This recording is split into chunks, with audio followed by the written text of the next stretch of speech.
छत्रपती संभाजीनगर जिल्ह्यात 9 विधानसभा मतदारसंघासाठी विधानसभेची निवडणूक पार पडते आहे। ही सगळी निवडणूक जिल्हा निवडणूक अधिकारी म्हणून संभाजीनगरचे जिल्हाधिकारी दिलीप स्वामी यांच्या नेतृत्वाखाली पार पडते। सर, कशा पद्धतीने एकंदरीत ही निवडणूक पार पडते? गेल्या अनेक दिवसांपासून निवडणुकीच्या कामामध्ये आहेत, कसा प्रतिसाद आहे?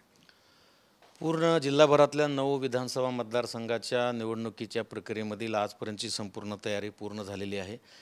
संपूर्ण निवडणूक विभाग हा मतदान प्रक्रिया पार पाडण्यासाठी सज्ज झालेला आहे।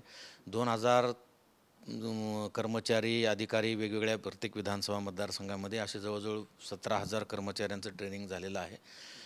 EVMचं पॉलिटिकल पार्टीच्या उपस्थितीमध्ये तपासणी मतपत्रिका लावण्याचं काम झालेलं आहे। सर्व स्ट्रॉंग रूममध्ये गेलेले आहेत आणि 20 तारखेला मतदान करण्यासाठी संपूर्ण सज्ज निवडणूक विभाग झालेला आहे। निवडणुका घोषित झाल्यापासून आतापर्यंत आम्ही आदर्श आचारसंहितेच्या अंमलबजावणीवर फार मोठा भर दिलेला आहे। खूप मोठ्या प्रमाणामध्ये आपण जे FST SST यांच्या तपासण्या, फ्लाइंग स्क्वॉड असे वेगवेगळे माध्यमातून तपासण्या सुरू केल्या। आजपर्यंत जवळजवळ 3,20,000 वाहनाची आपण त्या ठिकाणी तपासणी केलेली आहे वेगवेगळ्या माध्यमातून। कुठलेही वाहन संशयास्पद असेल तर त्याचा पूर्ण तपासणी खात्री केल्याशिवाय आम्ही ते जाऊ देत नाही। आणि जिल्हाभरामध्ये आजपर्यंत जवळजवळ 29 कोटी रुपयाची एकंदरीत म्हणजे पैसा, दारू, सोने, ड्रग्ज अशा पद्धतीचे जवळजवळ 29 कोटीपर्यंत मालमत्ता जप्त केलेली आहे, जी शंकास्पद आहे आणि निवडणुकीच्या कामासाठी वापरण्यासंदर्भातली शक्यता आहे। त्याचबरोबर आमच्या जे C-विजिल आहे त्या C-विजिलवर आतापर्यंत 285 तक्रारी ज्या ॲपच्या माध्यमातून लोक करतात, 285 तक्रारी दाखल झाल्या होत्या। त्याच्यातल्या जवळजवळ 275 तक्रारी निकाली पण काढलेले आहेत आणि मला समाधान वाटते की जवळजवळ 94% तक्रारी ह्या आम्ही 100 मिनिटाच्या आत रिझॉल्व केलेल्या आहेत। आणि आमचं पूर्ण फ्लाइंग स्क्वॉड आणि आमच्या टीम चौकशाही बाजूने फिरत असल्यामुळं अद्यापर्यंत कुठलीही मेजर तक्रार कुठल्या पॉलिटिकल पार्टीकडून किंवा उमेदवाराकडून अद्यापर्यंत प्राप्त झालेली नाही आहे।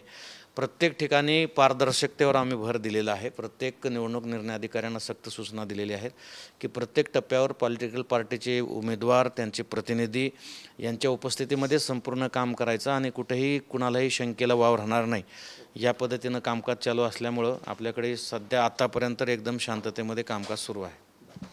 सर, एकूण बूथ किती आहेत संपूर्ण जिल्ह्यामध्ये? नंबर 1. नंबर 2, किती EVM लागणार आहेत आपल्याकडे जिल्ह्यामध्ये?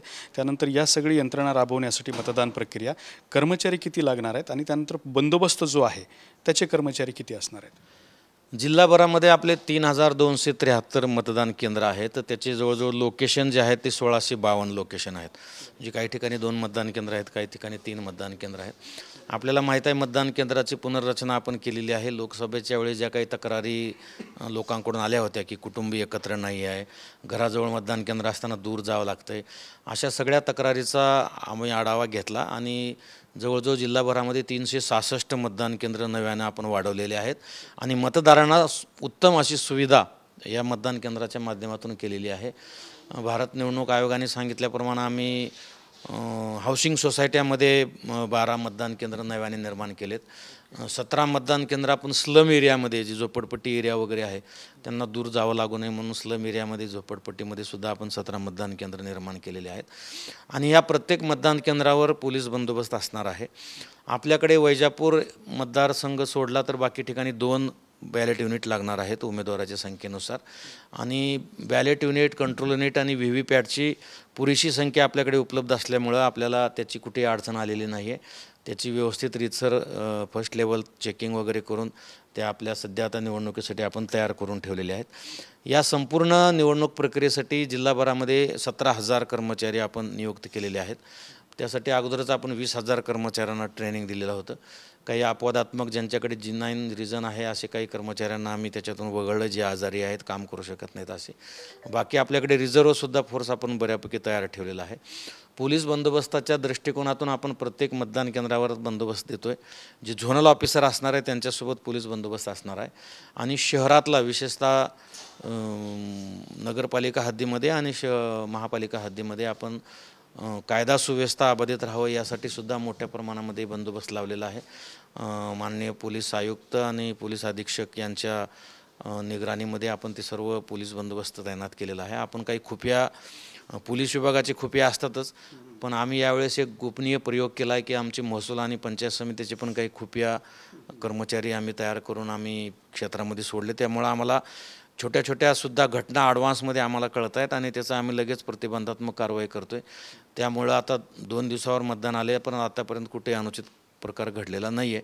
आणि या 2 दिवसामध्ये आम्ही अतिशय कडक वॉच ठेवणार आहोत. सोशल मीडियावर आम्ही वॉच ठेवतो आहेत आणि संपूर्ण जे काही एलिमेंट्स आहेत जे उपद्रवी असणारे त्यांच्यावर मोठ्या प्रमाणामध्ये प्रतिबंधात्मक कारवाया झालेल्या आहेत. पूर्ण शस्त्र आपण फक्त बँक आणि काही खेळाडूचे काही अपवाद सोडले तर सर्व शस्त्र जमा केलेले आहेत आणि मोठ्या प्रमाणामध्ये वेगवेगळ्या कायद्याखाली नोटिसेस दिलेल्या असल्यामुळे त्याच्यावर पूर्ण वॉच आम्ही ठेवतो आहोत. आणि एकंदरीतच जिल्ह्याभरामध्ये शांतता व सुव्यवस्थामध्ये अतिशय पारदर्शकपणे निवडणुका पार पडतील याच्याबद्दल मला विश्वास आहे.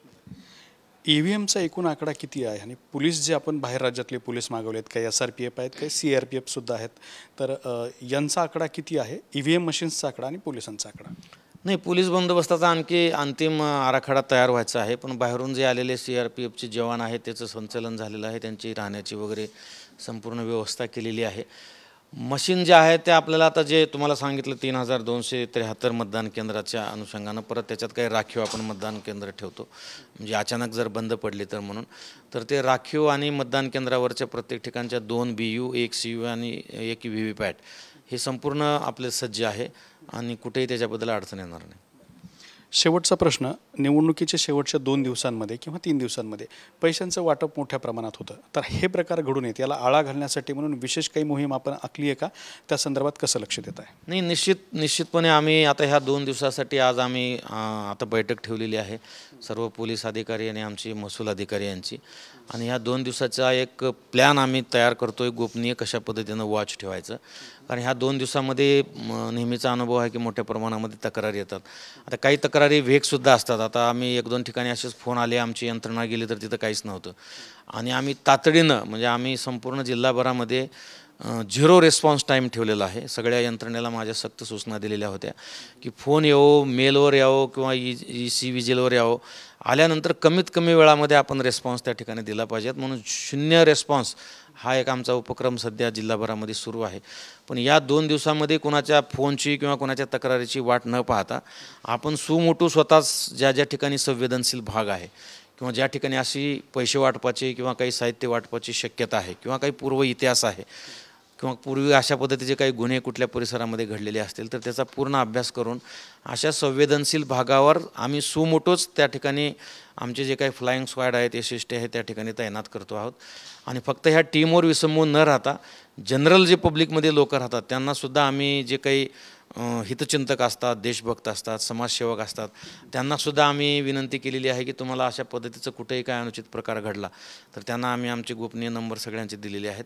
तुमचं नाव गुपित ठेवलं जाईल, तुम्ही आम्हाला इंटिमेट करा, आम्ही इमिडिएट त्याच्यावर कारवाई करू, जेणेकरून पूर्ण निवडणूक प्रक्रिया ही पारदर्शक झाली पाहिजेत आणि कुणीही कुणाच्याही दबावाला बळी न पडता, प्रलोभनाला बळी न पडता मतदान करावं अशी आमची इच्छा आहे आणि त्यासाठी आम्ही फार मोठ्या प्रमाणामध्ये जनजागरण करतो आहोत.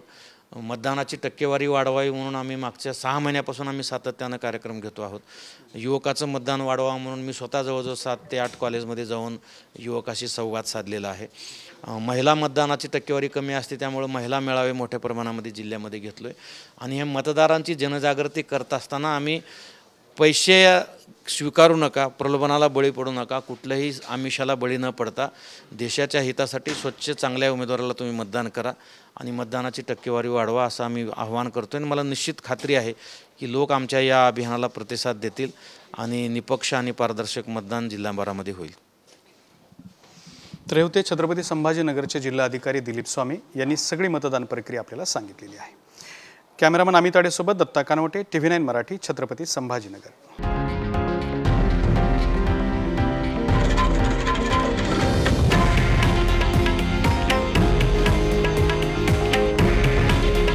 हे आहे देशातील नंबर 1 न्यूज नेटवर्क आणि आपण पाहत आहात TV9 मराठी. काळजी तुमची, हित महाराष्ट्राचं.